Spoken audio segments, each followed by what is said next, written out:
మీకు కనికరమును సమాధానమును ప్రేమయు విస్తరించునుగాక. యూదా 1వ అధ్యాయము 2వ వచనం. కనికరము గలవారు ధన్యులు, వారు కనికరం పొందుదురు. ఇతరుల పట్ల కనికరము చూపాలి, నశించిన వారిని రక్షించాలి. దేవుడు నీ పట్ల జాలి, కనికరము, కృప చూపుతున్నాడు.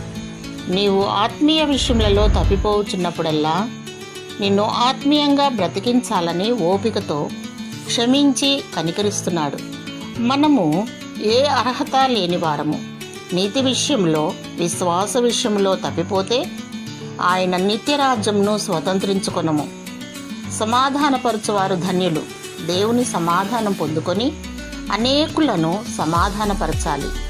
సమాధానాధిపతి ప్రభువైన యేసుక్రీస్తే. ఆయన హృదయం నుండే నీకు సమాధానం లభిస్తుంది.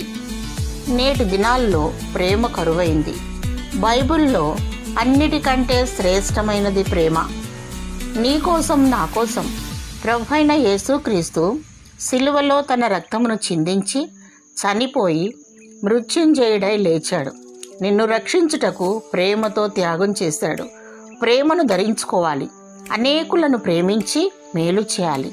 దేవుడు నిన్ను అన్ని విషయంలో వర్ధిల్ల చేయునుగాక. ఆమేన్.